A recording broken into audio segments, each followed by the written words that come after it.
This is All India Radio. In the program Insights, now we bring you a discussion on rollout of 5G services in India.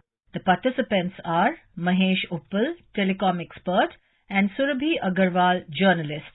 Prime Minister Narendra Modi has announced the launch of 5G services in the country. He said that it's a gift by the telecom industry to 130 crore Indians, and he also said that it will usher in new phase of 4.0 industry in the country. So I want to understand from you, Mr. Uppal, you have been a telecom veteran, you have seen the telecom industry evolve in India globally over the last many decades. What do you make of this historic launch? What does it mean for end consumers? What does it mean for businesses? This is a very significant moment in India's telecom sector. 5G is today the state-of-the-art technology in wireless communications, and it is available currently in about 87 countries. And by starting it in India, we are now in the league of countries that offer these services. Having said that, it is of course important to recognize that these are early days, and the services will take some time to roll out because you need a far denser network, which means you need many times more towers, etc. And these towers then are smaller, so they have to be on top of, let us say, electric poles and various other public infrastructure. And usually that can take time because all kinds of permissions have to be obtained. Having said that, now it's also worth mentioning that the technology is very, very powerful. It will enable essentially three things. One, that it will give you many times greater data speeds. It will also give you very low latency. In other words, response time will be much shorter than it is currently. Similarly, a key thing is that it will also support what is called the Internet of Things, that we are used to communications between human beings and to some extent between, little devices. We have watches and we have other things which are connected to the network. But 5G will enable this to happen in a very, very great scale. Literally billions of devices can now be connected using 5G technology.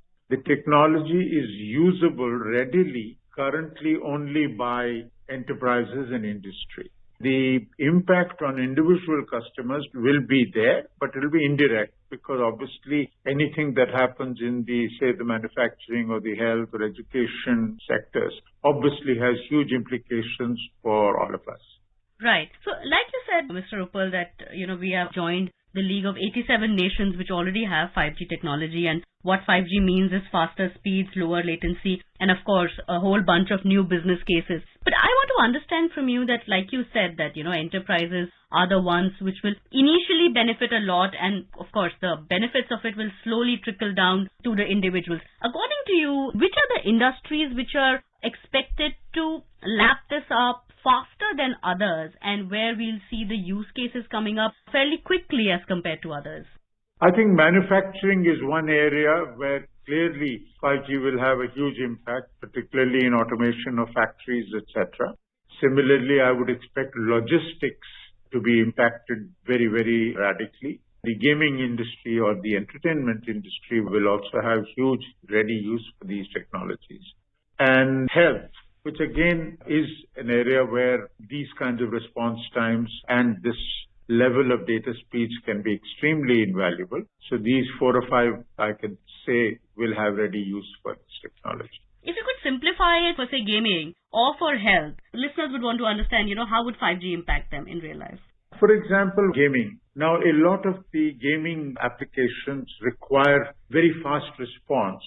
The fun in some of those games, and I'm no expert in this area, is that you can respond in real time and in extremely, in fractions of a second. Now, the technology will enable that to happen. Similarly, for example, there is talk of remote surgery, that you could have a situation where, let's say, an expert is able to carry out an operation, let us say, in a far-flung village, or a patient who can't make it to the hospital. Now, obviously, all these things will depend on the access to the 5G network.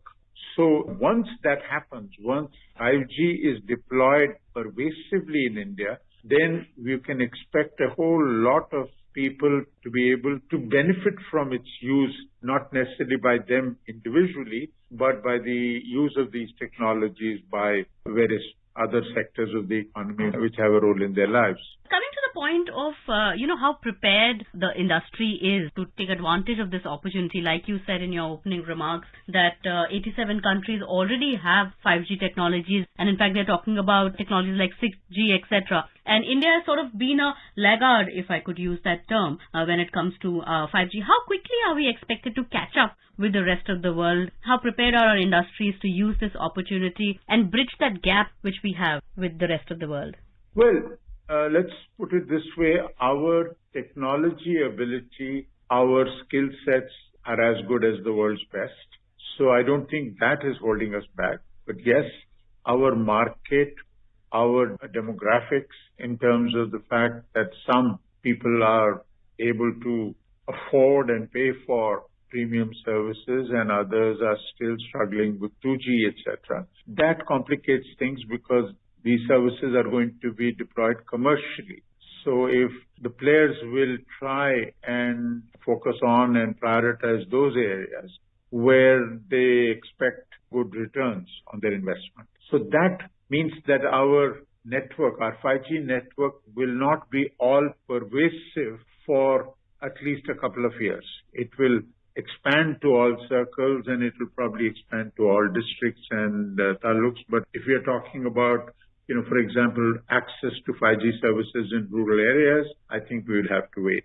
Right. But in terms of the actual technology being available, we will have enough players offering it and enough users exploiting it. Coming to the telecom operators, if we compare the preparedness of the three telcos to launch the 5G services, we of course also saw the massive 5G spectrums taking place last month. So what is your sense of the preparedness of the telcos? Which are the ones which are expected to launch it faster and bring it to enterprises as well as the people quicker than the others?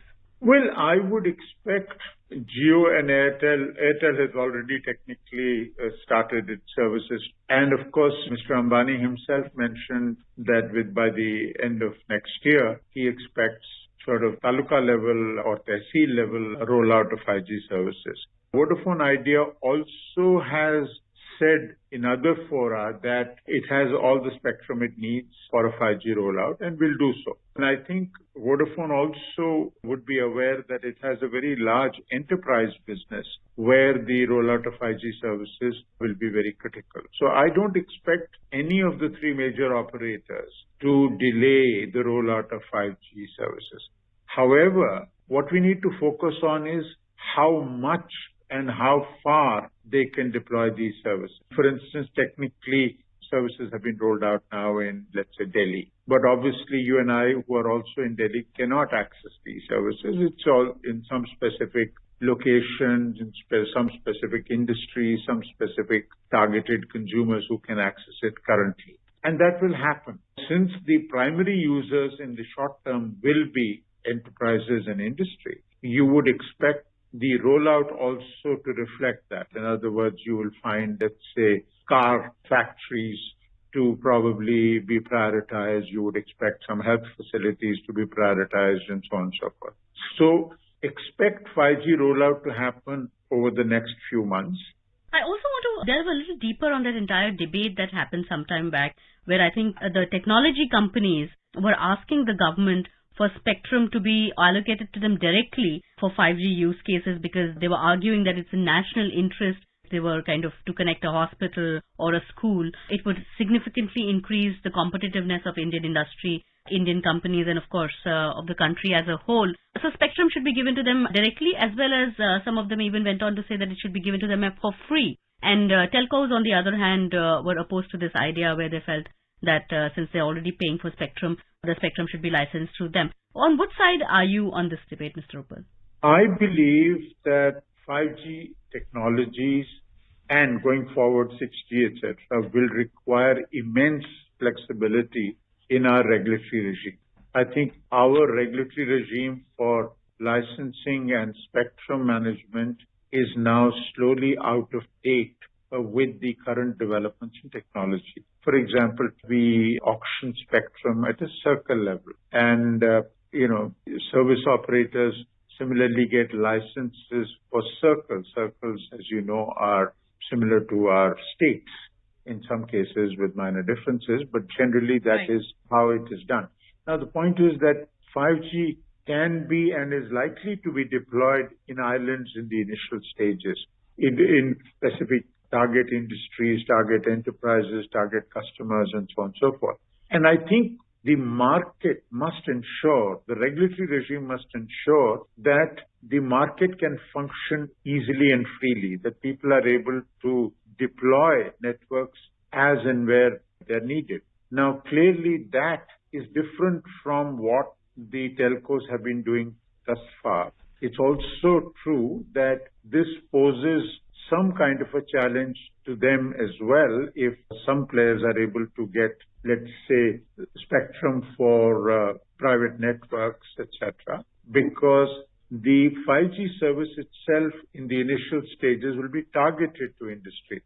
So they see any private network as encroaching on their business or on their market. And they feel that giving flexibility or giving people easier terms for providing services or providing spectrum cheaper to those services will hurt their profitability. So that is where it is. I believe that what we need to do is to ease the environment for the telcos so that others can also participate in the market. If telcos are heavily regulated, then we will have a problem because then we do not have the flexibility to give liberal access to spectrum or allow people to offer private networks. So it is in India's interest. So I'm somewhere in the middle. I do believe that telcos face a genuine threat into their market. But I also think that not having the option for people to set up their own networks is also something which is not a very good thing for India, because it again means that players who are able to and want to deploy their networks can't do so. And I think telcos sometimes overstate their case also, because one has to recognize that today they are probably the best placed to set up private networks even for others. So let's say a car manufacturer or a big hospital wants a private network. If it had spectrum, it would do so itself, but more likely that it will ask an expert in the market, such as a telco, to deploy it on their behalf. Right. So that it is possible to liberalize the private network market, and I think we must address the genuine concerns of telcos, but not in a way that prevents the opening of this market, because that would be unfair to the larger economy itself. Ecosystem, right. So, like you said, just in summary, the ecosystem has to be, the regulatory regime has to be done in a way where both the telcos as well as the new age companies can coexist and, of course, grow the market. Maybe the new telecom policy, which is replacing the Archaic Telegraph Act, will hold some promise there. In summary, India is joining the League of 87 nations which have 5G services and huge use cases, not just for end consumers, but also for enterprises, be it in the space of gaming, education, health, etc. Thank you so much for joining, Mr. Uppal, today. Thank you very much. You were listening to a discussion on rollout of 5G services in India. The participants were Mahesh Uppal, telecom expert, and Surabhi Agarwal, journalist. This program was produced and presented by the News Services Division of All India Radio. You can listen to it on our mobile app News on AIR. This program is also available on our YouTube channel News on AIR Official. You may email your opinion about this program at airnsttalks@gmail.com.